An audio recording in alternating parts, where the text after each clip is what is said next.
Hello.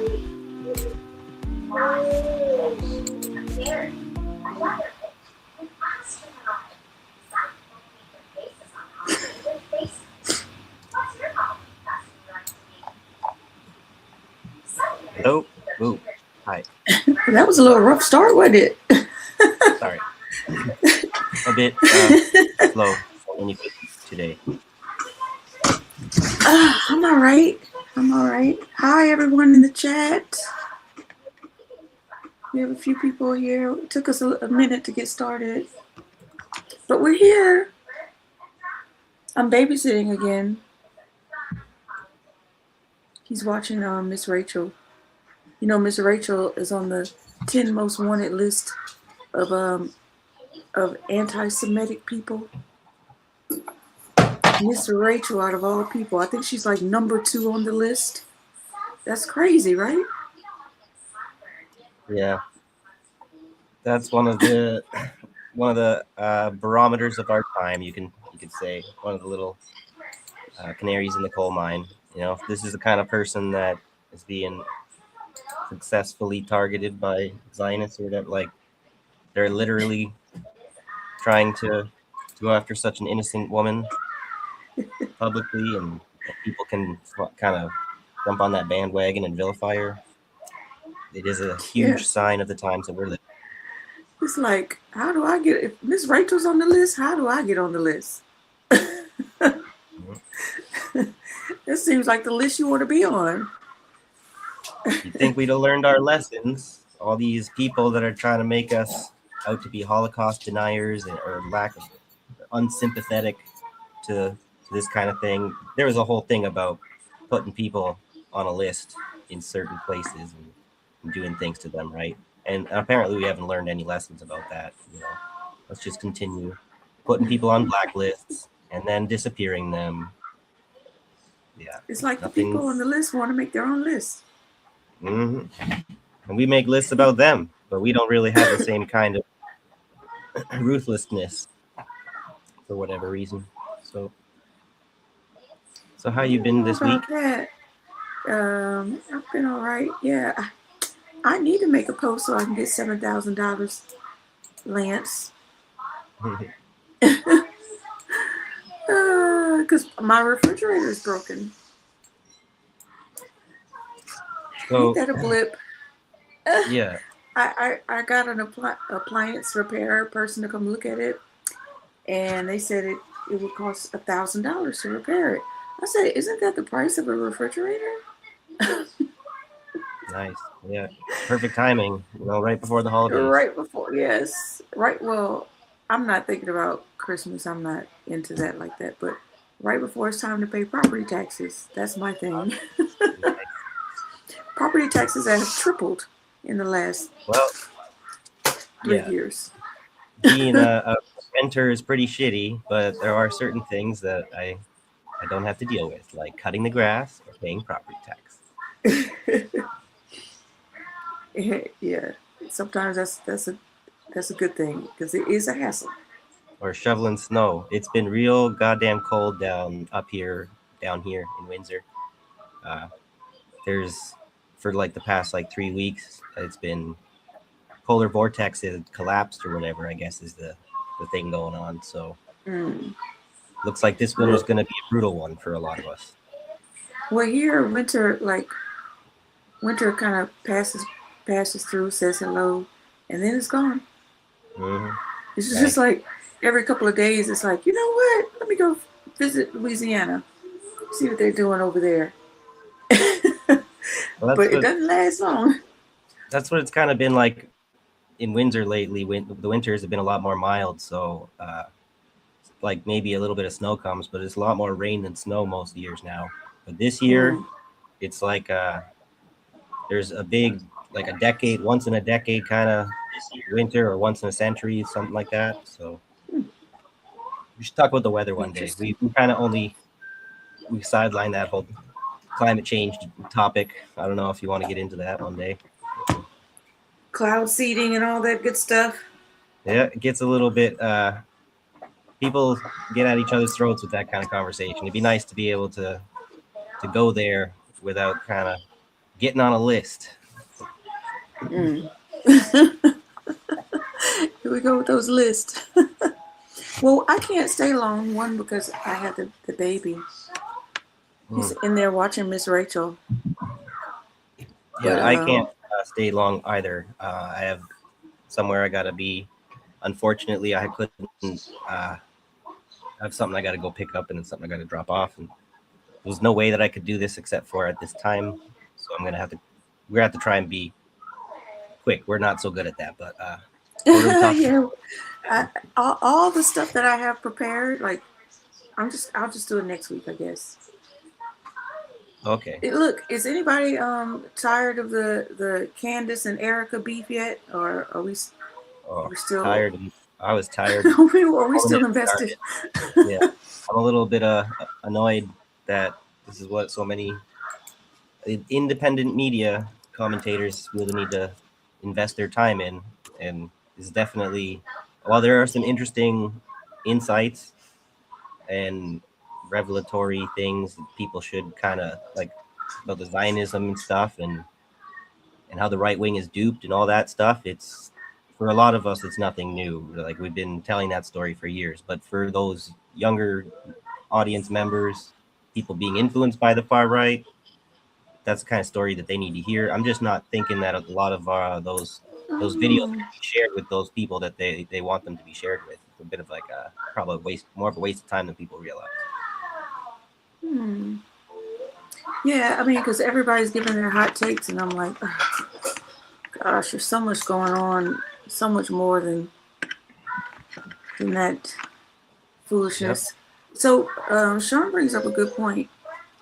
So Yeah, I don't. This has been happening every time. The last few times we've been streaming, I don't really so like it. I need to turn this off. If I turn it The off, vertical. then whoever, yeah, I need to turn the vertical because he's saying that the people who are chatting on vertical can't see what the people Yeah, on we got the two chats regular. now, Yeah, I guess. But we that can't see. sucks. Okay, so I'm gonna Oh, turn it okay, so off. are there people So if on? I can't tell I if they're on the vertical can't one or on tell, the regular one. Is that the people have a little rectangle beside their name? do they? No. Oh, they do. Okay, so oh, there's a lot of people on vertical. We're gonna have to catch up with some of these changes. They make, this is where I'm not that much of a tech savvy guy or whatever. Like, they change the tech so like faster, more often than I feel it's necessary, just so everyone has to figure out what's going on. And it worked just fine the way it worked before, but they got to do something for an investor, I guess. So, Oh yeah, most of the people are on vertical, so I can't turn it off. well, Um, that's for like a lot of people watch on their sorry, phones and stuff. I Sean. guess that looks I'm better, gonna do but this. How about I do this? yeah. Turn this on. Anyway, we are kind of eating up our time talking about this instead of the topics. So if you didn't really have, you're gonna push your stuff till next week. What I would want to talk about is a government collapse in Bulgaria. So that's kind Yeah, of something that I can last week I that can nobody bring really up some talked stuff. about. Yeah, I could bring up some stuff about Nepal because that's they kind of go hand in hand a little bit. But we'll start with Bulgaria. Yeah. Well, the Okay. Nepal thing is kind of, it would be interesting to revisit some of what's happened, taking place in the aftermath, because a lot of times the way the news cycle works, people are only interested in the blood and the gore, and so when they want to see the so-called coup happen, that's when everyone pays attention, and they don't really, like, they move on to the next kind of sensational bit of news and totally miss the whole point of the so-called violence. Or, well, it wasn't so-called, but you know what I'm saying, like the Yes, I know so-called. what you're saying. Yeah. No worries. Okay, so you're gonna share. Is this a um video? You don't. I was You want gonna me to shit cue it up? that was where we normally start with the video, and it took me so long. This is where I'm very frustrated with my equipment and feel very stupid about how not to fix these problems. But trying to share the video on the social media before we start, and it takes like fucking 10 minutes for me to switch tabs and to share it, hit the link, and then wait for it to open and stuff. Like, But You were here we supposed to go, send it 20 to minutes me. in, and we haven't been able to. See, this is where I tried to switch tabs, and I'm waiting for my computer to go to the tab that I switched to. I don't want to share that video at the moment now. It's kind of, if I want to talk about Bulgaria or whatever, the government collapse, Gen Z protests, and then I want to kind of get into talking about the Euro system. That is sort of the reason why this is all happening. But I'm waiting for my. This is where trying to be quick. This is just going to be an awful stream tonight, I guess. I'm sorry, guys, but I can't do the recording until the Okay. stupid thing comes up, and it's not going to come up. So yeah, it's been kind of shit in the bed lately. I feel like Okay. last, Well, not the computer, but me in general. so I can. So I can kind of talk about Nepal a little bit. It's this country in Asia, um, like south of the Himalayan mountains, if, just to give people an idea of where it is. I don't know how many people know that much about Nepal, so I don't want to guess. Um, but they basically they somehow I gotta look that up. How did Nepal find out that their political parties were? They were basically. I see the link. Thank you. I'm gonna cue it up while I'm talking. Um, so they basically found out that their political parties are very much like ours with the blue and the red, but they're both kind of like working together against the people.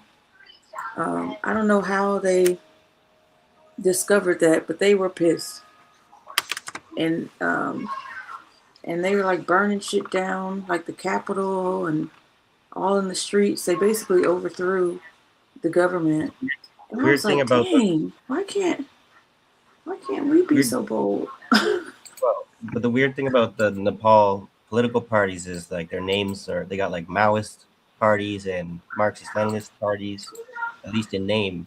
But it seems like all around the world, there's just this basic liberal versus conservative, Republican versus Democrat kind of split, and that's not really by accident. I feel like that's the dictatorship, Exactly, it's not by accident. the dictatorship of the bourgeoisie in action, right? It's almost like a not like a copy. It's like a business model. Would you like me to read this or? Sure, it might be for the best. My computer's kind of too laggy, so uh, Okay. So Gen Z protests erupt in Bulgaria. What's behind the mass anti-government stir? At least 70 people were arrested after mass protesters attacked the offices of political parties, according to Sofia's Interior Affairs chief, Nikolov. I'm not going to say the first name. All right, so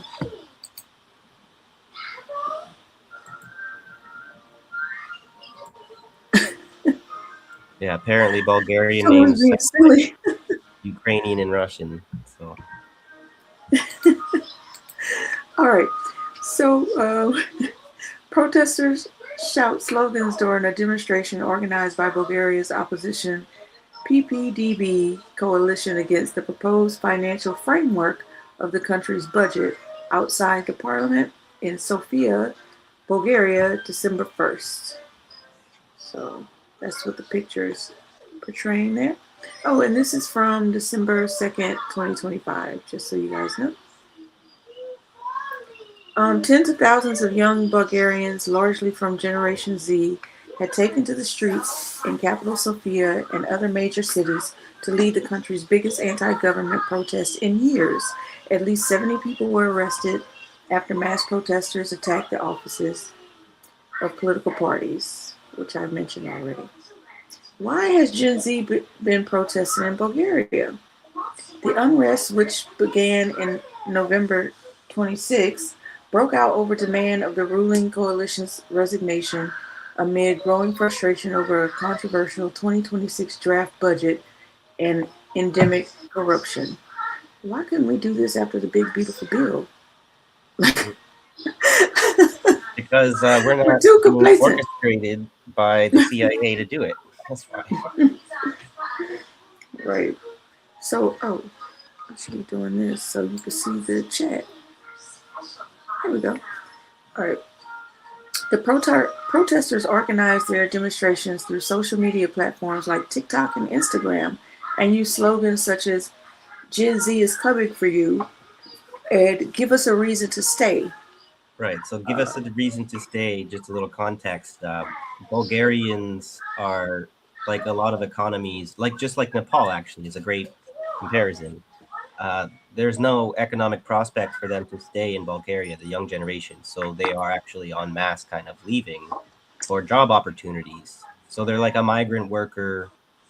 Like this is like what capital needs is these workers that are these migrant immigrant workers that drive wages down so that they can also use as the alien, invader narrative. So it's kind of interesting just to say that. Interesting. So Also, they're as far as we're gonna have a Gen Z protest, but they're big like what Gen Z if they're all leaving the country or whatever. For the most part, the people really in invested in politics in Bulgaria would be the older generation kind of thing because younger people are like, fuck this shit, I don't even care, I'm out, you know? mm. So excuse me. The demonstrations came in response to the government's decision to increase taxes on private businesses to finance higher public sector wages. Interesting. I find that quite okay. Let me just keep reading, but I'm stick. I like that's in the back of my mind.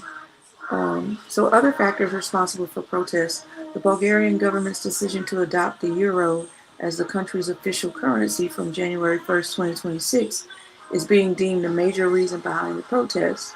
That's suspicious though when you look at this story. Sorry to interrupt, but it's kind of important, right? It's the government that collapsed due to these protests is the government that's like trying to fight to not adopt the euro, and it's the government, like the government party that is involved in stoking the protest. I think they're called "We Are the Change" kind of thing.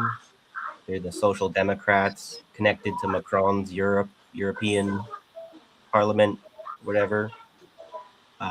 They are the ones who are trying to drag Bulgarians into the eurozone and stuff. So it just Hmm. just to point that out, red pill. Okay, I mean this is so between the first reason and that reason, I don't know. My spidey senses are tingling a little bit. Mm-hmm. So let me just keep going and see if I can make sense of it in my head. Hi, Old Man Barker. Hi, Jacqueline. How's it going? Welcome to the party. So the Bulgarian government's decision to adopt the euro. Oh, I already said that one. Young voters and students have also expressed fears that rising taxes, shrinking economic opportunities, corruption, and weak judicial oversight forcing and could be forcing an entire generation to contemplate immigrating from Bulgaria, which is one of the European Union's poorest countries. Sound a little bit like Ukraine at all? Bulgaria protests discontent beyond budget. Protesters have also voiced deep anger towards the political alliance with controversial tycoon Pevsky, leader of the New Beginning Party, whose influence is widely seen as perpetuating oligarch control and corruption. Okay, so this is why it's like bringing me back to this about the demonstrations came in response to the government's decision to increase taxes on private businesses to finance higher public sector Mm-hmm. wages. Yeah, yeah, that would be So, uh, only young people duped by capitalism, not understanding. the importance of putting the bourgeoisie in their place would be dumb enough to protest over something like that. Yeah, People that's why I was like, wait, what? does government workers don't deserve like benefits and shit like that. Fucking right Yeah, wing. that's why it got confusing to me. So it's almost like their protests are all over the place. Like they're not. It's not feeling cohesive. Well, I'm sure there are some young, useful idiots that are, like the MAGA type uh, Bulgarian, but they're definitely not representative of the population. This is like just like I think we did the same exercise with the Nepal protests. You measure the number of the population based on the number of protests that they're saying toppled the government. Um, what is it here? What percent of 6.78 million, which is the population of Bulgaria, is 100,000? The answer is 1.47%, and that's being generous, saying it's 100,000 at. That's going with their highest number when they're saying tens of thousands of people. So it's Hmm. an even smaller number if you have a more accurate count. If it's only like 50,000 people who showed up, I don't know if I don't think I have. Maybe some of these sources I have a picture um, of the crowd, So but it's not nearly as big as the protests against the genocide, right? The million strong protests all around the world. yeah, So yeah, so Ronald says he's just now seeing this, and that's because everybody's been like been talking about Erica Kirk hypnotized. and Candace Owens, and oh, Nick Fuentes is a virgin, and all kind of shit that doesn't. I don't know. This is, I think, the important development though, because Bulgaria is like the one of the countries that they're using as a workaround to buy Russian oil that they're not allowed to buy in Europe and stuff like that. And they're pressuring Bulgaria. Apparently, Bulgaria stated that in 2026 they're going to stop buying Russian gas, right? But they've been playing this game for years. They're always claiming that they're going to finally stop buying Russian gas. Bulgaria to end Russian gas transit by 2026. And then you read into the article, and it says they're going to fully stop by 2028. It's like, so are you stopping in 2026 or 2028? You know? And that's what the U.S. has this LN. That's why I put in the title. We've got an LNG terminal to sell you in Brooklyn, right? Because the Americans want to sell their LNG to Europe at overinflated prices when they can get cheap gas from Russia right next door, right? Hmm, interesting. Okay, so let me finish because I have to go check on the baby and make sure he can get out of that playpen. He's smart enough to. It just takes him a little time. Okay, so we want to be a European country, not one ruled by corporation and the mafia, a protester told AFP. Oh, thanks. Right. Uh, so they don't want to be ruled by corruption and the mafia. Good luck with that. What is the Bulgarian government stance? The Bulgarian government has said it will withdraw its controversial 2026 budget plan. And according to Al Jazeera, the Bulgarian government initially promised to retract and overhaul the budget proposal after protests last week, but later backed away, sparking intense protests. But see, this is So a they're disaster. trying to throw stuff up, throw They're pasta at the wall and see what sticks. they're trying to really create a lot of instability in Bulgaria with like they're forcing them to abandon the budget that they're trying to propose for next year, and next year is going to be here in like a couple weeks. Yeah. And so they're going to go into the year that they're adopting the euro for the first time without a proper budget. And so I don't know which source it is, whatever. There's an article I have here talking about the damage it's going to do to people, right? Like people on disability and stuff are not going to get their payments and stuff like this, right? There's like all kinds of people that are going to be left out in the cold while the changeover takes place. And the euro is a fucking mess, right? Like it's a time bomb waiting to happen. They're trying to kind of drag them into the union to give the zombie a little bit more sustenance, right? Like they need a Which victim to feed on. So So Which to which take the trend country down, which country went bankrupt? This was a couple of years ago, maybe a decade Greece and ago. Italy. Greece and Italy, yeah, went bankrupt when they switched to the euro. No, Well, not when they switched or I'm trying to whatever, but remember. Like, they're one of the reasons that's been a threat to the euro's yes, stability the whole time, and they just because they keep. went bankrupt. It was like they made the euro, the value of the euro, like drop in like really dramatically. Is that what? I can't Yeah, this is remember. where now maybe we could play that video that I was gonna start with, because that explains that nicely. That's basically the Oh, whole problem okay. with the euro is the European Union and the euro system is like Germany. They always act like Germany has to pay for everybody because they're the biggest economy, and all the other ones are not really solvent, right? They're all bankrupt, and so Germany has to make them whole. And it's like, how long are we going to, the Nazis, were ever going to pay for all of you? Or what are you going to give us in return, right? It's this, anyway. Okay, so I'm just gonna check on the baby really quickly, and you can read this last part. Is Sure. that okay? This is the last part.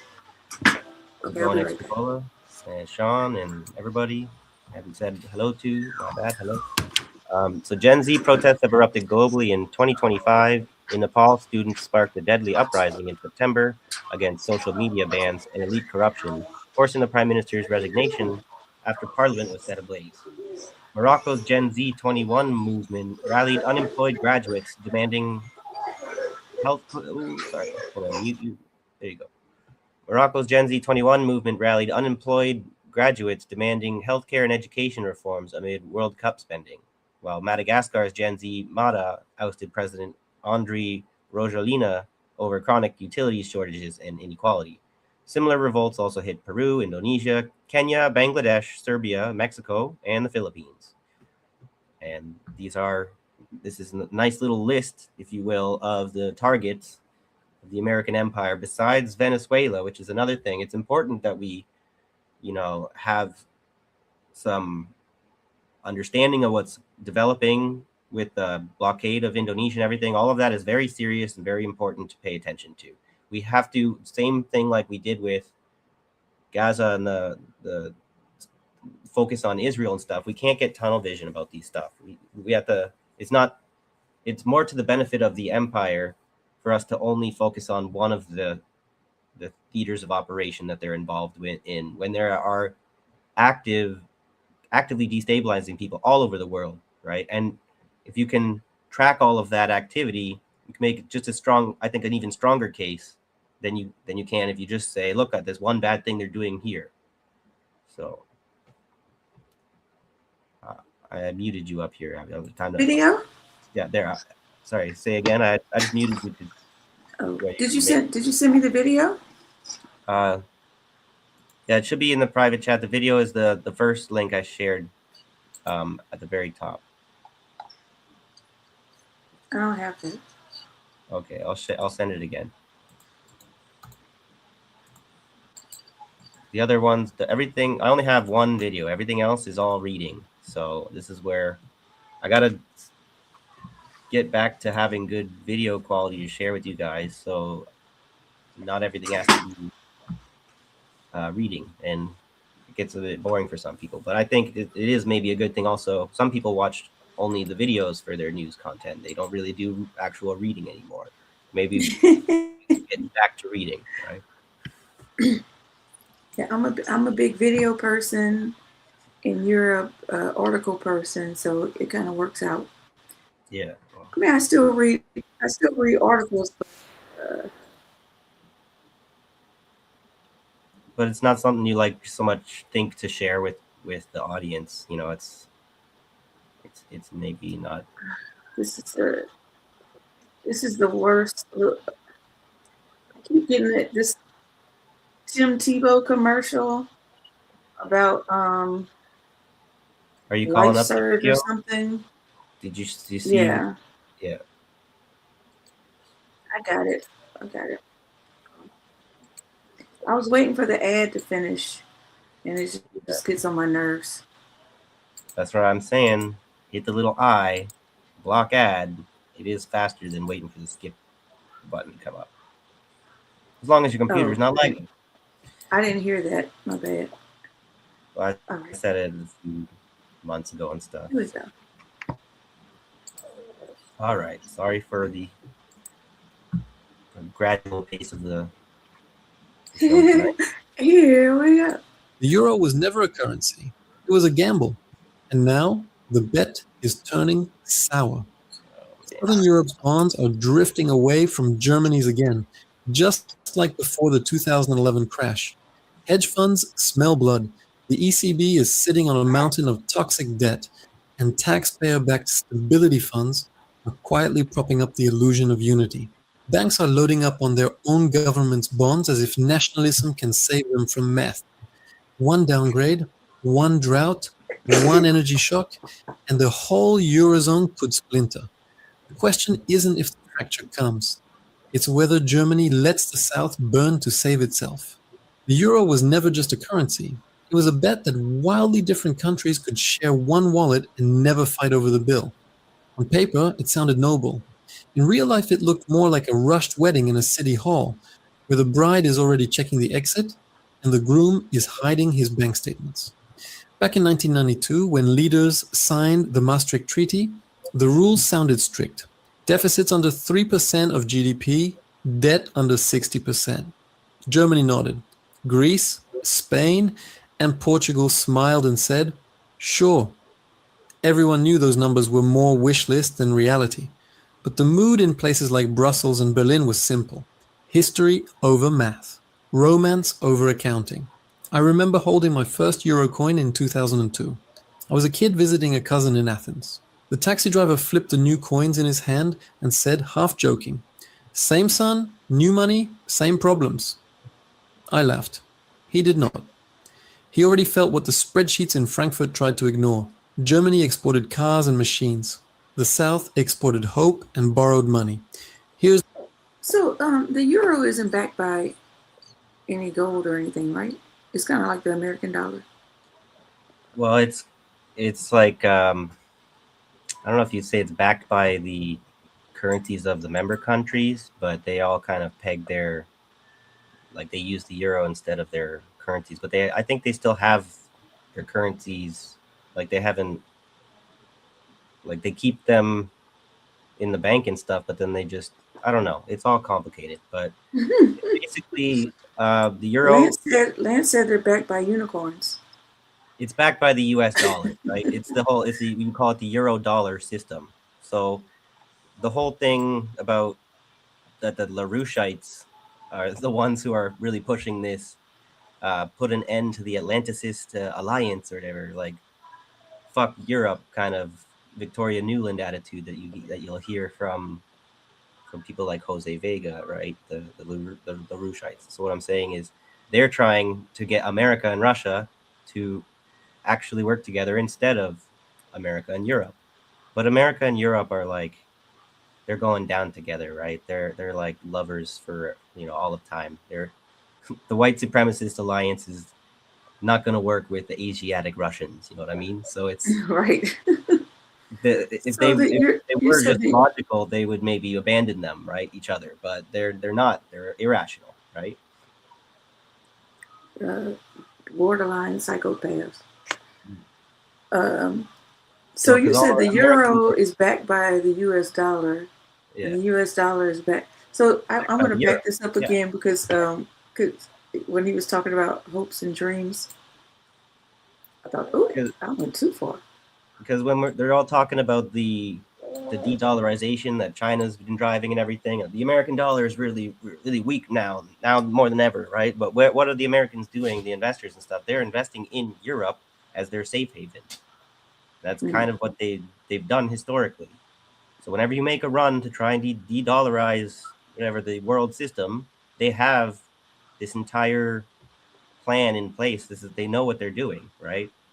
They have kind of push it to the limits. Like the other thing, the elephant in the room is the Japanese bond market collapse because the Japanese are in bed with the Europeans, are in bed with the Americans, right? So they're all propping each other up on horrible, unpayable debts, right?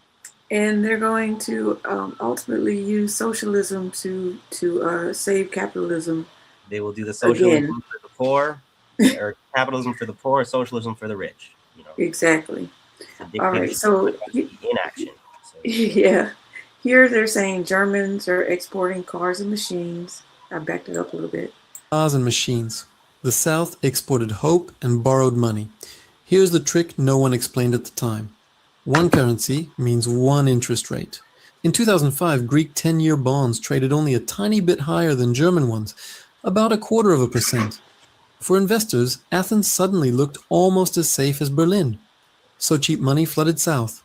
Spain built more than 600,000 homes a year at the peak. Portugal paved highways to towns that barely had traffic. It felt like a miracle, but it was leverage wearing a nice suit. Then 2008 smashed the illusion. By 2012, Greek yields blew past 30% while Germany sat under 2%. That gap was not just a number, it was a scream. It said, these economies were never the same family. The word contagion returned as investors dumped the bonds of any country that sounded even a little Mediterranean. The central bank stepped in with three letters, What? OMT. It promised to buy bonds whatever it takes, as long as governments obeyed strict rules. Yields fell, the patient survived, but the deeper disease never healed. The euro still asked very different countries to move in perfect step without a real shared budget, tax system, or treasury. Fast forward to 2025. Energy shocks, aging populations, and slow growth are back on the front page. German surpluses are shrinking. Southern debts are heavy again. Spreads between German and Southern European bonds are widening like an old crack reopening in a wall. Investors are not shouting yet, but they are whispering. They remember the early 2010s. The central bank can buy time, but it cannot break its own treaties without tearing up the story that built the euro in the first place. That is the hidden gamble. This was never only about money. It was about betting that politics could outrun arithmetic. And in 2025, the bill for that bet is sliding quietly back onto the table. We ended with cracks under the fresh paint. Now we move inside the walls and see who has been stuffing the gaps with paper promises and other people's money. The official line sounds calm. Europe is resilient. Inflation is handled. The bond buying was temporary. and here comes Gaza's population is on the brink of famine. Every hour. Why do I feel like he's not You know what's actually interesting about that? Yeah. So they're asking for money that the Gazans will never receive, right? Mhm. But I was watching Fox News. I gotta turn the volume back up. I was watching Fox News the other day, and it just amazed me how many, like during the commercial break, how many times they were asking for money for various causes. Oh, the Jews in Ukraine, the children, the hope for the children for this, the veterans to buy them homes. It's just anything you could think of to pull on your purse strings, they were playing. And I just thought, aren't these the same people that don't want you to have SNAP benefits? Like how very good observation. like how does that work? What is really going on here? Confusing. Yeah, But seems anyway, like wolf in sheep's skin, maybe. yeah, something, I don't know. Save the Children Fund. Yeah, all these tax grifting scams that Yeah. they have on there. It's very strange. And I'm Our like, economies is this are how evangelicals like how they convince themselves that they're good people? Oh, hey, baby. He's trying to sleep, and I guess I'm It disturbing disturbed. him. Oh, sorry. Mhm. Well, I was No, just no, gonna say no. It's our because economies in the West are all based on criminality. It's a huge, like, black market is everything. Like, that's what, if you stop people try and stop being criminal, everything will fall apart. So we really are kind of forced to be participating in all that insanity. It has to stop one day, but can it? It's kind of gotten carried away. It's not a perpetual motion machine, though, I guess, right? So, according to the Marxist stuff, whatever, these contradictions are what driving change that will inevitably put an end to the state of affairs we have today. So it's just a matter of time. It seems like a little bit of a faith argument, though. So.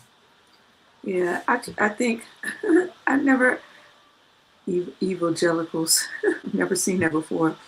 I think that's how they convince themselves that they're Christians, like by donating to those causes. Yeah. And as long as they don't have to accept that they're actually donating to a criminal organization, they can believe that they're a good person, right? Right. Right. And it's like the people that they're donating to, you know, because they think of welfare as like, oh, that's black people, which is a myth, but whatever. But the causes that they're donating to is like, of course, it's people that look like them. So that's you can help people like that, people that are in need. Everybody else needs to. Why aren't they working? Get a job. Yeah. Well, anyway. Yeah, let's move on. Okay. All right. So here we go. Here's the real plot. The real plot is stranger. Southern banks are loaded with their own government's IOUs. In Rome, Madrid, and Athens, big banks hold chunks of their assets in domestic bonds. That is not diversification. That is a family business where everyone has the same last name and the same debt problem. I learned this talking to a friend who worked at a bank in Milan in 2017. Over coffee, he said, half joking, that their risk model was simple. If Italy goes, we all go, so we might as well buy more Italy. That is the doom loop. Governments depend on banks to buy their debt. Banks depend on governments to bail them out. Both pretend the other is rock solid, while everyone quietly prays Berlin will blink first. Then you have the giant in the background, the central bank, sitting on a mountain of bonds. Since the crisis rounds after 2010, its balance sheet has swollen to around 5 trillion euros. Under programs with soft names, it bought Italian, Greek, Spanish, Portuguese debt like they were collector cards. On paper, many of those bonds are safe. Strip away the politics, and some would be rated junk. But calling them junk would force losses, so they are wrapped in nice labels and stored at cost, like leftovers no one wants to admit have gone bad. To keep the show running, new rescue tools were invented. The stability funds, the long acronyms. In practice, they are giant hoses, taking taxpayer money from across the continent and spraying it where the fire looks hottest. They do not fix the wiring in the house. They just keep paying the electricity bill for countries that cannot. Meanwhile, investors who do not have to win elections are reading the same numbers. Hedge funds in London and New York are quietly betting against the weakest links. They borrow Italian or Greek bonds and sell them, expecting to buy them back cheaper later. In the last crisis, the central bank calmed markets with a whatever it takes promise. In 2025, that line is harder to repeat without breaking treaty rules and enraging voters in the north. This is the illusion. The system looks calm because... So that's kind of like what Trump is doing with the tariffs and the market manipulation, right? Mm-hmm. It's just a big scam. One big scam. It's one big circle jerk. Back and forth. The illusion. The system looks calm because everyone who could panic has been paid not to. Banks earn a spread on bonds that may never be repaid in full. Politicians brag about stability while shoving risk onto a central bank that was never designed to be a bad bank. And regular people like my cousin in Lisbon, who just wants a steady mortgage, are underwriting the whole arrangement with their taxes and savings. The stability is real only as long as no one tests it. And the sharks are already in the water. We just pulled back the curtain. And normal people don't care. Say again? So, which is why it bothers me when normal people don't care, because it only works because it's built on our backs. We're the ones that pay the price for when the bill comes due every time. And normal people are like, ooh, politics, economics. Yeah. Boring. I don't pay. I don't get into all that. That's what it's not people boring, tell me. not complicated. very simple, actually. They're fucking you, Right. like raping you, really, right? But anyway, Yeah. Only as long as no one tests it, and the sharks are already in the water. We just pulled back the curtain and saw how the calm surface is held together by emergency plumbing, clever acronyms, and a lot of wishful thinking. Now comes the uncomfortable part. What actually snaps first? In fragile systems, it is never the big speech that breaks things. It is the small shove at the wrong moment. One ratings agency meeting in New York, one dry summer in Andalusia, one tanker stuck in the wrong strait. And suddenly, the numbers that looked boring for years start to move like they did in 2011. Start with the downgrade risk. When a firm like S&P or Moody's cuts a country from investment grade to almost junk, it is not just an insult, it is a switch. Many pension funds are not allowed to hold lower rated debt. Throw it as hard as you want. Go on. Ugh. Watching it zip away feels yeah, it's like a 10-minute video. I'm not sure how much more is left, but I don't know if we get the gist of it. But It's it's almost there. it's just like three more minutes. It's I very imagine. interesting. Pushes prices down and yields up. If Italian 10-year bonds jump from back up 3 a little bit. sell. That selling pushes prices down and yields up. If Italian 10-year bonds jump from 3% to 6% in a few weeks, the interest bill on a debt stock above 140% of GDP starts to look impossible. The market does not wait politely for Parliament to react. Then add the climate angle no one at Maastricht in 1992 really planned for. Southern Europe's agriculture is heavily exposed to heat and water stress. A serious drought in Spain can hit olive oil, fruit and grain exports all at once. That means less income, weaker tax receipts, and more pressure on already stretched budgets. Insurance losses rise. Banks holding farm loans feel it. Debt that looked fine on a rainy day spreadsheet becomes dangerous in a dry year. On top of that sits the energy risk. Europe learned in 2022 how fast gas prices can explode when a key supplier turns hostile or a pipeline goes offline. A new shock from the Middle East or North Africa would hit the south hardest. Italy, Greece, and Portugal are more import dependent and less able to throw unlimited subsidies at households than the north. Another price spike feeds inflation, squeezes real wages, and forces the central bank into a nightmare. Raise rates to fight prices or cut rates to help governments refinance. This is where politics slams into math. German voters have memories. Ask anyone over 60 in Munich about paying a solidarity tax for decades to rebuild the East after 1990. Now imagine telling them in 2025 that they must quietly stand behind another round of large support for Italy or See, Greece. I don't really like that At there. some point the question To me, becomes, that's are a we in a false union equivalent. or are we the Mhm.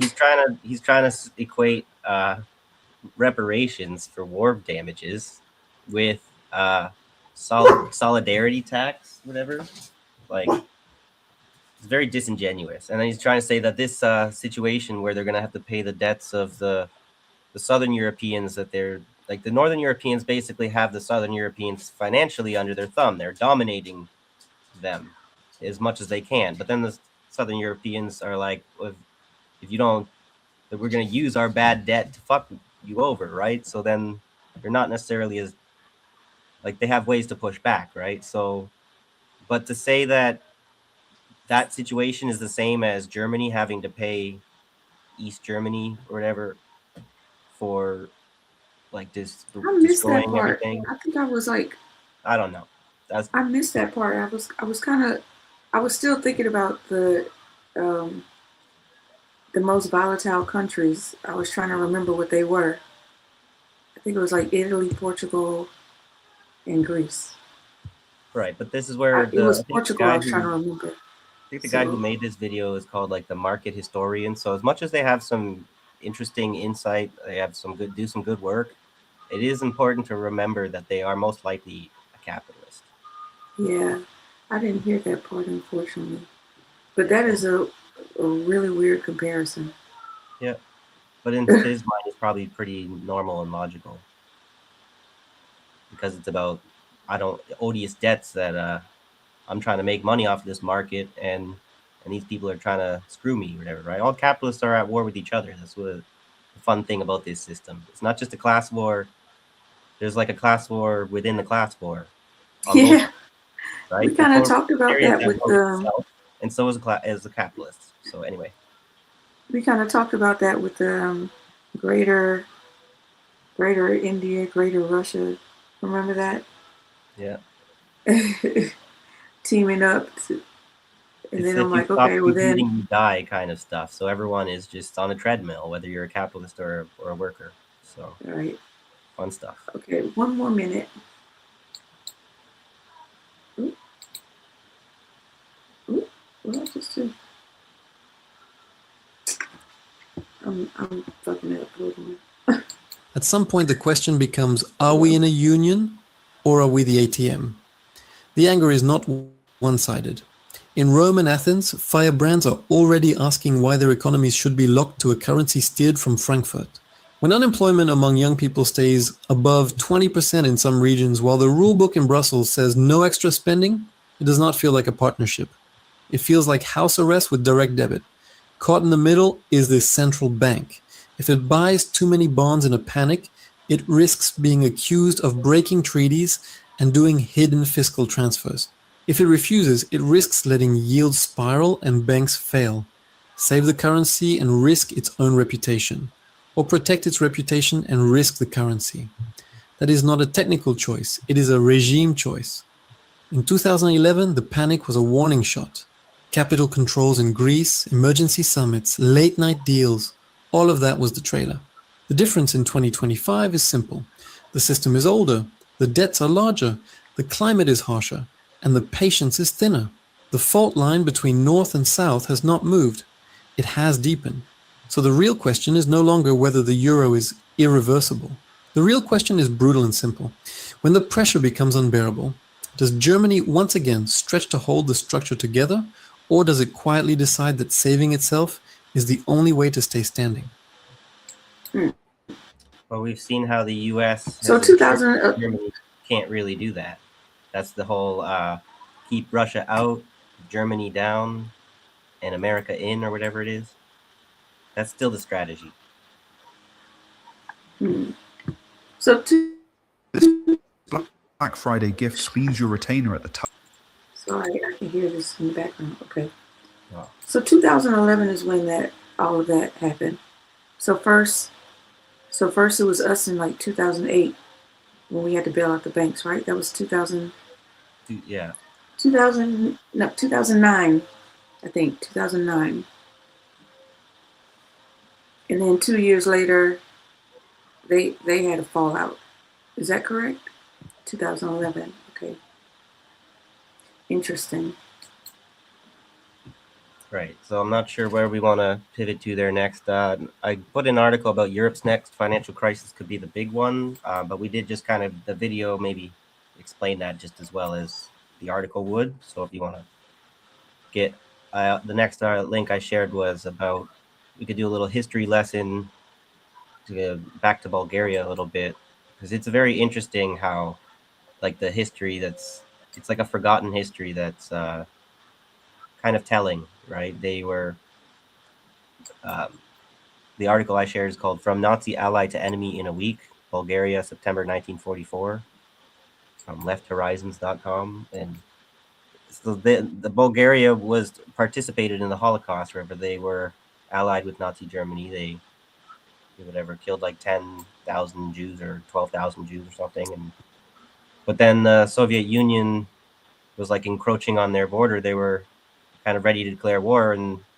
so then the Nazi regime collapsed in Bulgaria, and then they switched sides and were not a part of the Soviet Union, but they were like a That's satellite communist state for a little while. And it had a little bit to do with why Bulgarian citizens are a little bit more useful as laborers, because that socialist welfare system from 30 years ago provided a like a more fit population, you might say, that hasn't been so damaged by imperialism. Like, you know. You want to read that? I'm gonna go put the baby down. Sure. Just can you scroll it down a little bit to the picture, Yeah, and then I'll because or maybe I could just move him to this side. on my end. It's really hard to work my mouse. He's sleeping now. He's on this side. Yeah, he's sleeping. Okay. My bad. All right. Dude. Ah, that's better.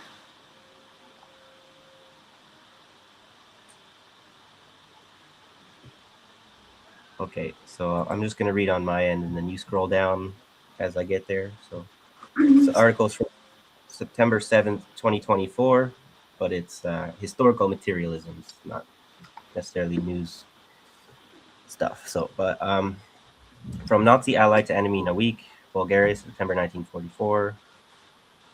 On September 8th, 1944, Bulgaria, which had been an ally of Nazi Germany, reversed its position and declared war on Germany. German troops were forced to leave, or in some cases interned and transferred to the Soviets.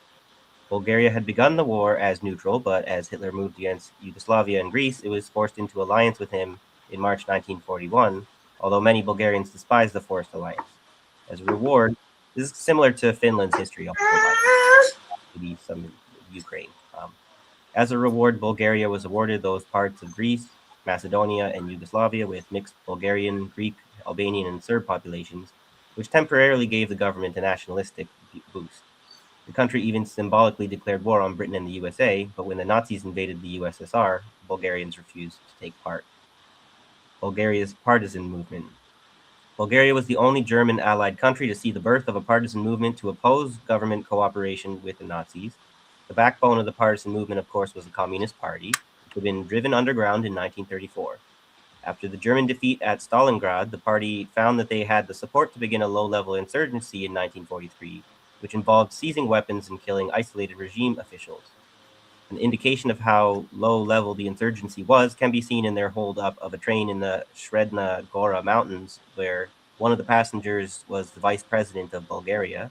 When an army rescue force appeared, the partisans were put to flight, but the rescue force consisted of 1 officer and 5 soldiers. The partisans were really more of a possible than an actual threat. Their impact was increased by the massive exaggeration of their strength by German intelligence, who estimated one band as of 3,000 fighters when it was in reality only 150. But as the Red Army got closer, the numbers of partisans climbed from 4,000 in early 1944 to 10,000 by the summer, and the scope of their operations increased, with ambushes of police units, seizures of weapons, and brief occupations of towns, especially in the mountains and rural areas. Police and army terror in the villages suspected of harboring the partisans only served to alienate the rural population and begin to create a base for guerrilla war. In mid-1943, the Communists launched the Fatherland Front as a broad opposition which included the left of the Agrarian Party, Social Democrats, and the nationalistic Zveno movement, but the Communists maintained their position as the main armed group opposing the government. The effects of events in Romania. Romania's sudden surrender to the Soviet Union and change of sides in late August 1944 led to the sudden realization in Bulgarian government circles that they had backed the wrong side. In August, the Prime Minister made a declaration that the country would now observe strict neutrality. However, on the 30th of August, this was rejected by the Soviets, who pointed to the presence of thousands of German troops on Bulgarian soil, and the Bulgarian army's continued military operations against communist partisans in Yugoslavia. The Prime Minister had no option but to resign, to be replaced by Kosta Muraniev from the right wing of the Agrarian Party. Muraniev could see the ground slipping away from under the government, which had been a monarchist dictatorship since 1934, and he hastened to shore up support. On 3rd of September, executions of political prisoners were banned, and the next day he announced an amnesty for political prisoners, the dissolution of fascist organizations, withdrawal of Bulgarian troops from Serbia, and negotiations with the Allies for an armistice. The same day, the Red Army reached the Danube, the border between Romania and Bulgaria, and stopped there awaiting developments. But everyone knew they were just 2 days away from Sofia, the Bulgarian capital.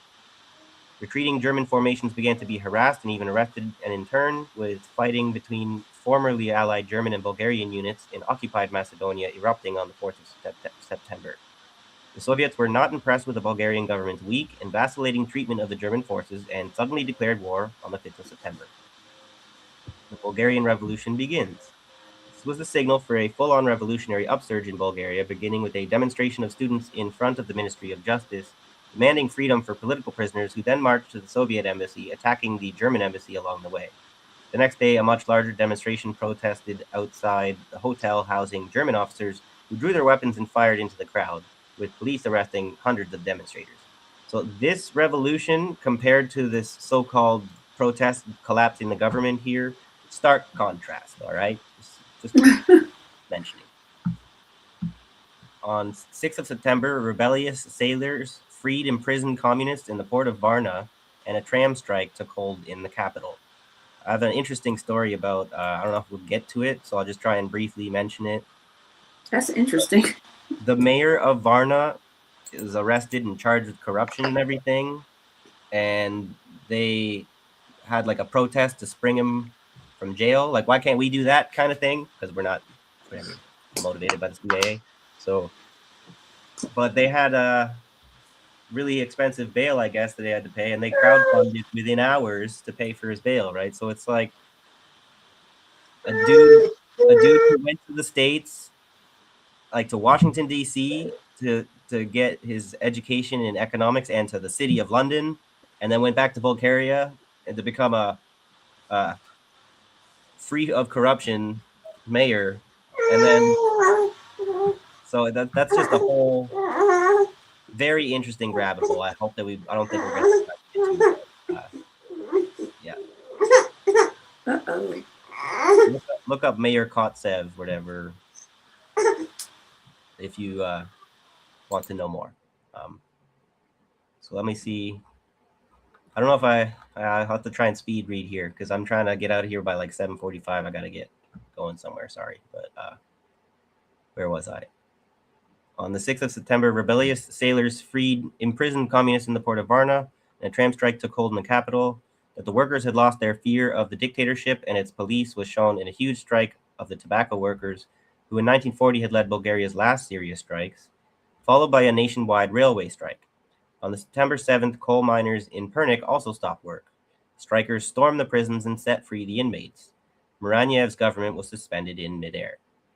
On the 8th of September, the Red Army crossed the Danube and were welcomed as liberators in towns and villages across northern Bulgaria.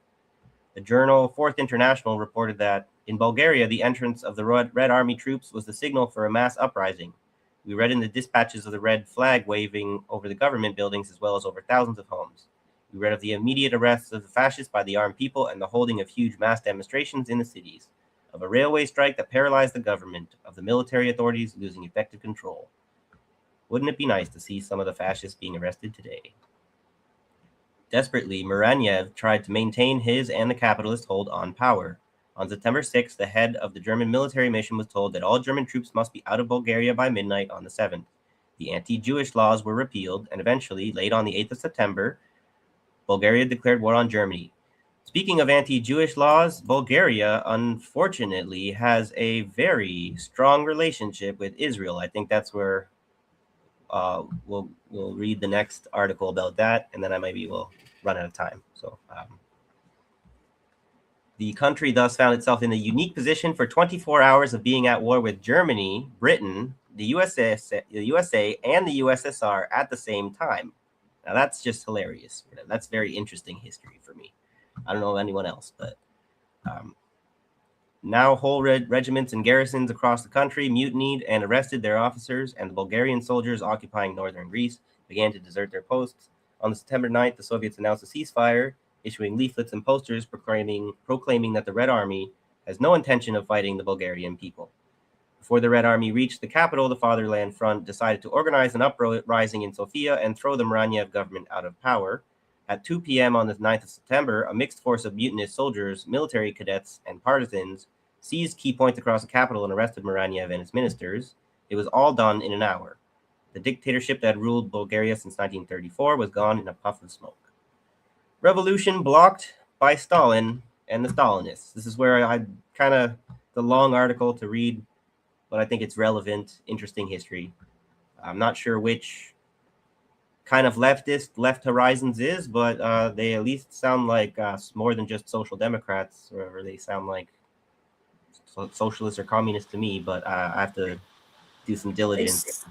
They sound like they need to minimize their logo. Well, What's that? What do you mean? Right, Rondo is huge up there. Oh, yeah, I hate that. A lot of these web pages are badly designed and they don't seem to care. Um, anyway. So, but a workers' revolution was not at all what Stalin wanted. Fourth International wrote. This is where they're probably Trotskyists, according to the Stalinists, right? Like this stupid, like circular argument that we're trapped in for like the last 40 fucking years or whatever you want to call it. Like, definitely something we need to a contradiction we need to resolve. So, the New York Times correspondent Joseph Levi, telephoning from Sofia on September 21st, reported that in a few provinces, pillaging and even killing of poor guy. Pillaging and even killing of the suspected fascists occurred, but these acts were soon stopped by the communist militia. Where workers of peasants had removed fascist officials from their posts, the Red Army compelled them to reinstate them to their posts. Go ahead and defend that kind of hypocrisy. You can't. Good luck. It'd be kind of entertaining to watch. You know what I'm saying? But in the words of Fourth International, the new government immediately undertook to pacify the situation and reestablish order. John Chamley, special correspondent of the London News Chronicle, reported that the government printed an appeal ordering soldiers to return to their barracks. They announced that part of the militia would be absorbed into the regular army, while all armed civilians were ordered to report to designated places and surrender their arms. And that's kind of flying in the face of Marx's famous quote about telling the working class to arm up and stay armed and don't let the state take away your arms, that a lot of Americans, their Second Amendment, have a lot of respect for. But when the Soviets said, let's give me those guns, guys, we're the Oddly, revolutionaries. Trump is talking about taking people's guns. Yeah. And I'm like, out of all the people, a Republican?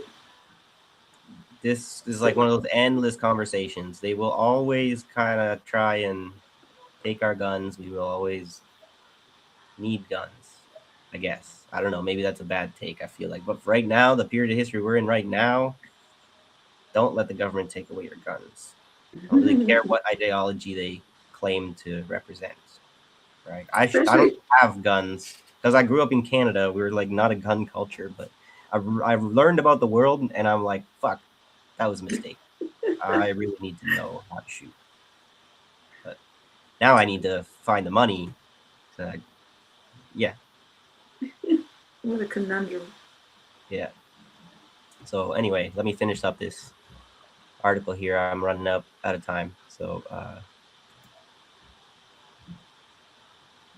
the civilians were ordered to surrender their arms. Thus, the new government, propped up by the bayonets of the Red Army, began its work in the classic manner of all counter-revolutions, the campaign to disarm the insurgent masses and to restore capitalist Wait a minute. law and order. Sorry? Okay, I guess I got lost because I thought you were somewhere else. I'm right at the end here. It is clear that the intervention of the Red Army served two purposes. Firstly, the military one of cutting off Nazi forces in Greece and throwing them out of Yugoslavia and the Balkans, but also that of preventing an independent socialist Bulgaria emerging from the ruins of the monarchist dictatorship. Events in Bulgaria, therefore, follow the same pattern as the failure to aid the Slovakian national uprising and the betrayal of the Warsaw Uprising. So, and similarly, you see with modern China, there is this failure or calculated decision not to support Maoist insurgencies in Nepal, in the Philippines, right? In Indonesia, I feel there's a few examples, right? And it's like this this pattern about, I feel like the anarchist critique of hierarchical concentration of power is extremely relevant to determining who is correct about what's happened here with this history, because a lot of the Marxist-Leninists are really like, so the Soviet Union was completely justified in betraying all these other weaker European Trotskyists or whatever. They didn't deserve, they called themselves revolutionary, but it was all a sham or whatever. I feel like the socialism in one country thing kind of proved itself to be a failure. So we're not going to admit that, because really communism's not achievable if it's only going to be in one country, because the global system of capital is global, right? Imperialism is dominating the entire globe. So socialism in one country ain't going to cut it. So I don't know why people are so hostile to this. More, I guess, because they're trying to pigeonhole it as a Trotskyist idea, the global revolution of a socialist revolution, right? If that's not what we're talking about, what are we talking about? So, but the next article here I have to share is Old Allies and Close Friends, the Strategic Importance of Bulgaria for Israel. Because this is one of, as you can see, the way that they have There you go, Sean. these complicated relations with the Soviet Union or whatever, it kind of creates this anti-communist atmosphere in these countries. And then the working class of these countries are sort of driven in the arms of Nazis and Zionists, right? And they very easily don't recognize the trap. So You actually shared that. You didn't share it in the private chat. oh, my bad. You put it in the comments, so I can't click on it. My bad.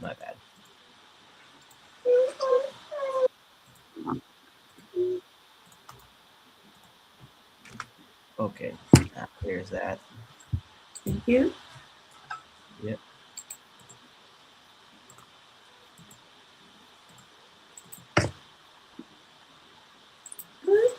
Okay. Here we go.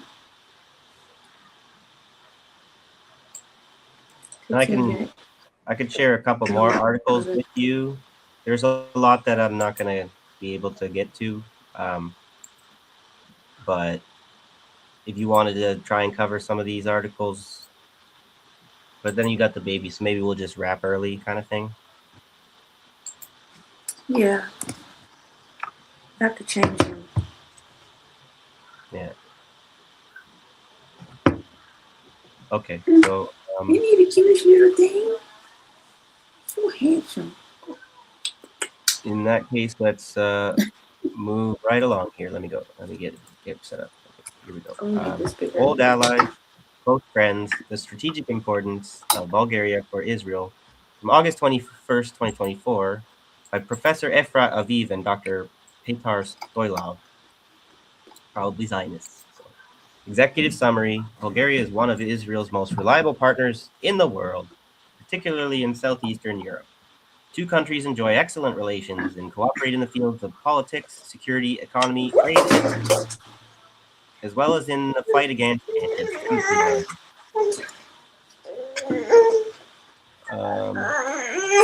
Just gonna mute you there if he's fussing. So, and then just go ahead and unmute yourself if you got something to say. So, sorry, but this is Bulgaria is a lot like Hungary in this respect, about being a big ally of Israel, and a lot of people maybe don't know that.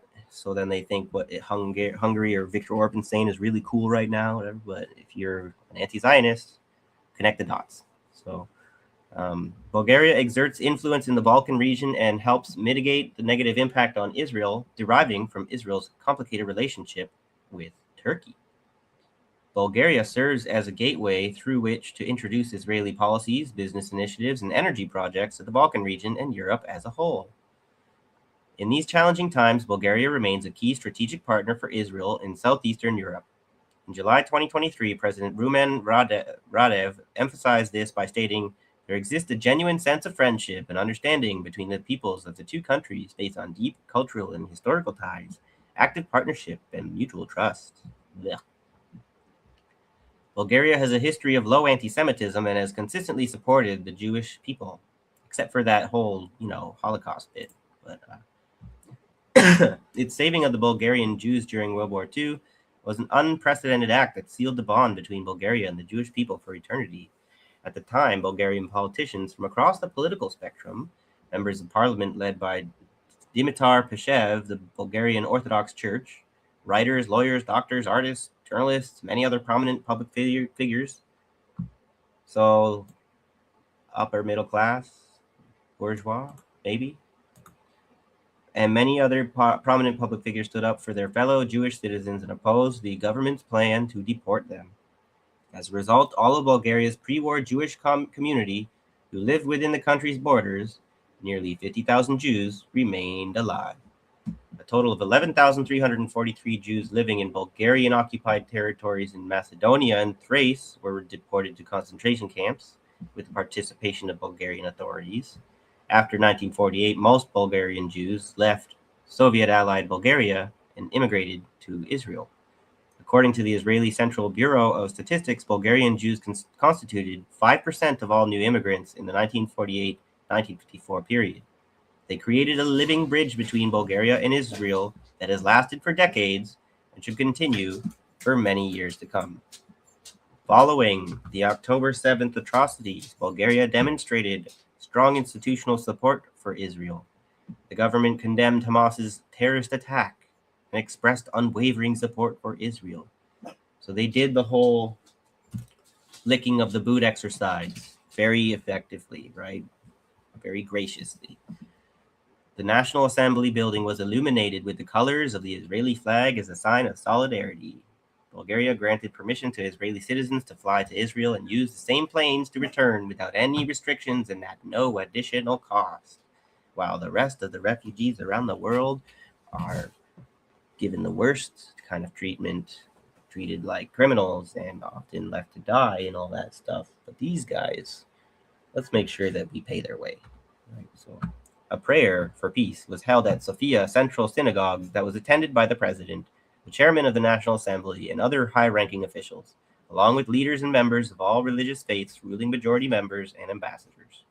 In October 2023, the National Assembly approved a strong declaration in support of Israel with no opposing votes.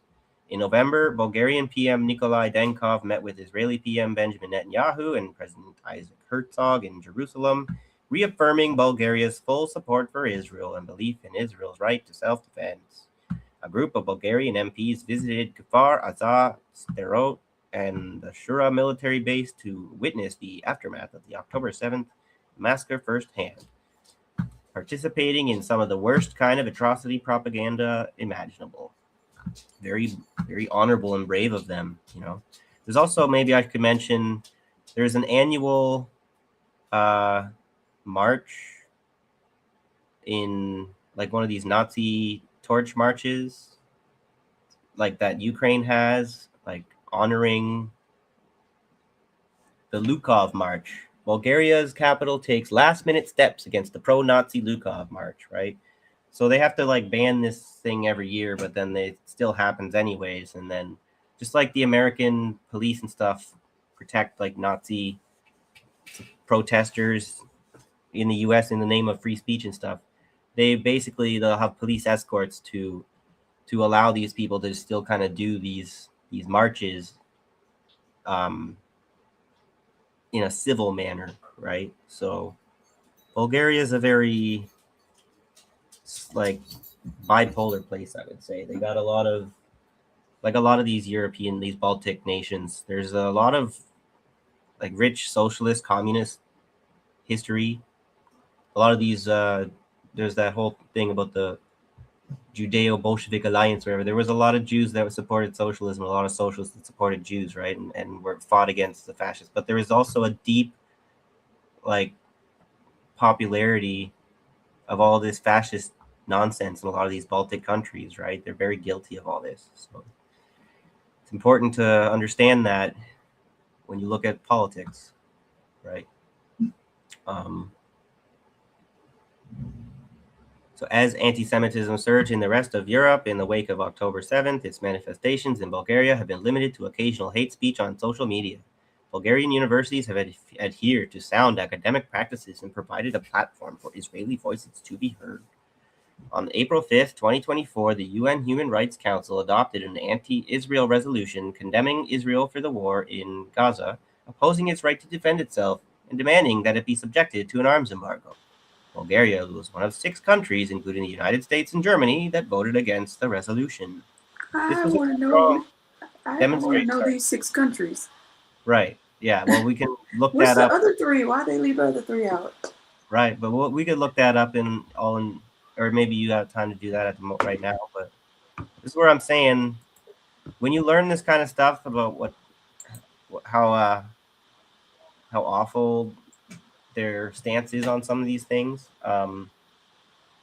It makes me have less sympathy. Where I would make the argument more like, stay away from the euro, guys. Save yourselves. Don't be stupid. But if you guys want to go support Israel, fine then. You're Fuck you. fine. Walk the cliff right there. I don't mind really, you know. That's that Schadenfreude stuff, right? So it's maybe you have more of that Christian redemption kind of attitude. I know you guys are awful and you have supported awful people, but there's a chance for you to finally light, right? Change your ways. Do it. You can do it. But I don't know. Sounds like they're just gonna they're gonna put their arm in the wood chipper and then lose their hand, and then that wasn't very nice. That didn't feel good, but maybe I'll stick my head in now. Right? Like, go ahead. Yeah, I mean, you know why Germany did it? They did it out of guilt. You know why the United States did it, but I'm really curious to know what other 3 countries.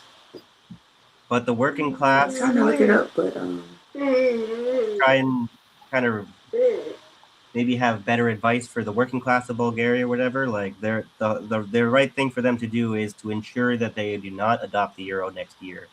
Find a way to kick that can down the road. And if you can, like the UK was maybe smart for staying away from the euro, like Jacqueline was saying.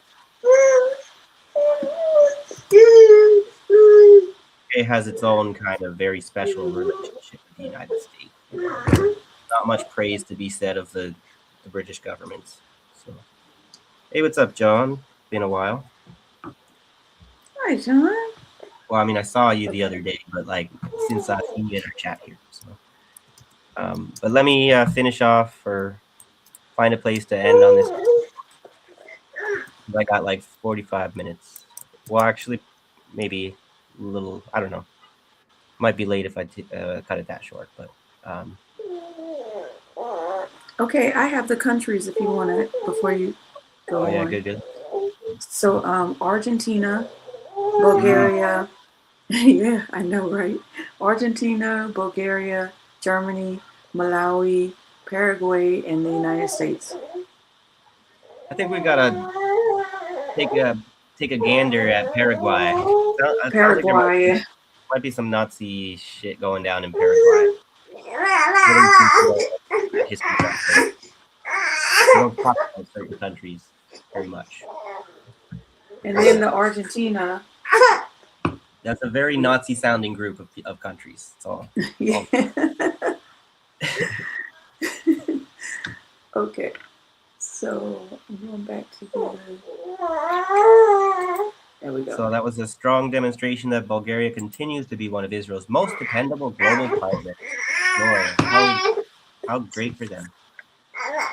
Bulgaria and Israel cooperate in many fields, including politics, economics, strategic issues, culture, innovation, cybersecurity. This is where Bulgaria is also probably one of the places where a lot of the AI production and research is really going to be coming out of. So something to pay attention. A lot of technocracy going on over there. Many Israeli companies have offices in Bulgaria. Bulgarian-Israeli trade and economic relations are founded on a robust bilateral legal framework established in the 1990s and strengthened by agreements such as the 2009 Economic Cooperation Agreement, 2012 Agreement for Bilateral Cooperation in Industrial Research and Development, and the 2012 Memorandum of Understanding between the Israeli Ministry of Defense and the Bulgarian Ministry of Economy, Energy, and Tourism regarding defense industry cooperation. Israel recently ratified the agreement for cooperation in the field of water, which is expected to take effect immediately. Those genocidal assholes we need to kick them out of whatever field of water, like they have no right to be developing water technology when they are, the only reason why they're the only country in the Middle East with a surplus of water is because they are literally stealing all the water from all the rest of the countries, right? So, in recent years, bilateral trade has grown and diversified. In 2022, Israeli exports to Bulgaria totaled 62.8 million, including copper scrap, non-woven fabrics, insecticides, fungicides, herbicides, polymers, plastic elements, and fertilizers. Sounds like a whole bunch of toxic shit, right? In the same year, Israel imported 320 million worth of goods from Bulgaria, including petroleum oils, wheat, rye, barley, starch, plastic elements, passenger cars, and chemical elements. Sounds like Bulgaria is kind of one of the countries that without Bulgaria, Israelis would not have enough food to eat. By the end of 2023, Israeli investments in Bulgaria amounted to 298 million euros, according to the Bulgarian National Bank. So then there's tourism. This is maybe a little bit more. I'm just going to skip ahead. Not sure if we need to necessarily hear every little thing. If you want to pause on your own, there you go. So it's like Bulgaria kind of needs Israel to survive. Yep, and probably a little bit of vice versa. Maybe not necessarily. That's not maybe. I feel like Bulgaria will be a bit okay without Israel. It's a bit like China and the United States, right? China would survive without. They don't need the U.S. as much as the U.S. needs China. So I think Israel's relationships with a lot of these countries is pretty much the same, which is why it's so important. I don't know about, like, if you look at the Zionist influence in, I didn't have time to do that research in Bulgaria, then you might see how they're dominating the Bulgarian politics like they're dominating Canadian and American politics and every other European nation. Always an interesting exercise. Yeah. I don't like what those Zionists kind of do either. That's how I feel about it. Baby agrees. Why strong ties with Bulgaria are important. You want to read that part? Yeah, Kind of and brings then I it gotta together a little bit. Yeah, I gotta go after that. the Okay, paragraph. Yeah, that's fair enough. sure. Bulgaria is an important ally for Israel in the Balkans, especially after the deterioration in Israeli-Turkish relations over the ongoing war in Gaza. The 2023 Bulgaria and Turkey celebrated. In 2023, Bulgaria and Turkey celebrated the 100th anniversary of their diplomatic relations. They enjoy good neighborly relations and are NATO allies. Turkey is Bulgaria's largest non-EU trading partner. That's okay. With trade between the two countries exceeding 7 billion euros in 2022. So Bulgaria needs Turkey a lot more than they need Israel. Another fun fact, though, about Turkey and Bulgaria was colonially was occupied by the Ottoman Empire as a colony for like 5 centuries or something like that. And so that's a big tension in their relations. But so maybe Bulgaria in some ways is still a little bit vassalized by Turkey. There's this interesting thing about vassals within vassals, right? So maybe Turkey is a little bit not so independent from the US as it would like, just like Germany and France and the UK and stuff, but they also have their own vassals that they get to whatever put the beating down onto, whatever. When the master comes and fucks with Turkey, whatever, Turkey will take it out on Bulgaria. That's the kind of thing. When the master comes and fucks with UK will take it out on Canada. You know, this is interesting how these vassals all the way down, you know.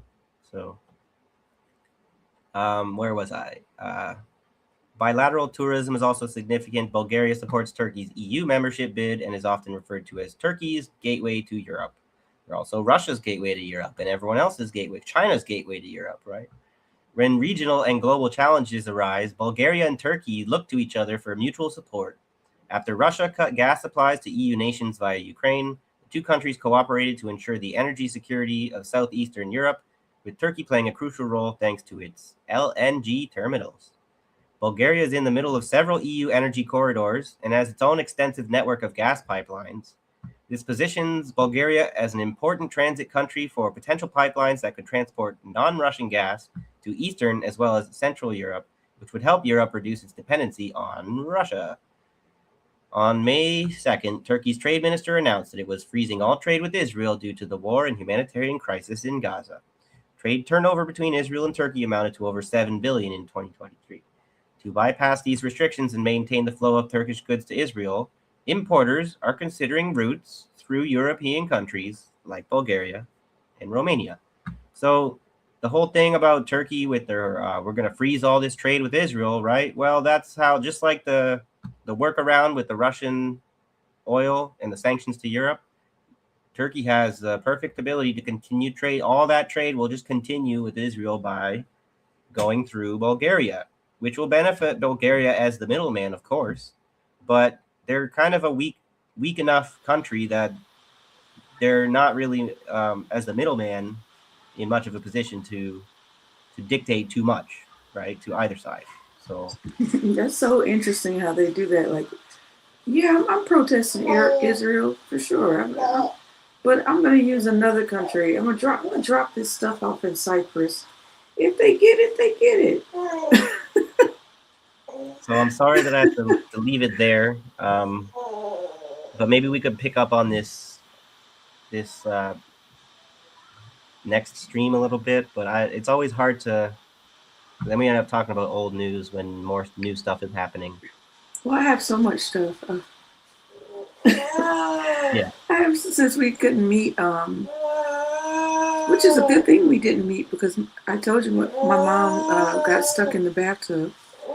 So if we would have been on a long stream, she would have been just sitting in the bathtub for hours. So not safe. That doesn't inspire me with confidence. Yeah, I don't know if she forgot that she can't get in the bathtub anymore. Yeah. Because she has like a pole to get in. She has like I got a seat, like a bathroom seat installed on the wall, and it's like retractable, so she can get in and pull it down. But nope, didn't use any of that stuff. She just, I guess she was feeling herself that day. It's hard to know how much decline is happening, how worse she's getting. But it's very heartbreaking to hear these things, these little mini stories, that you're always telling. This is one story of a long episode, like one episode of a whole season, right? Yeah, right. Oh, thank you, Sean. That was very kind of you to say that. Yeah, we actually went to your stream. Thank you, Jack. Considering the next 2 Thursdays are both holidays. Oh, thank you. For the holidays, that's usually just makes the most sense.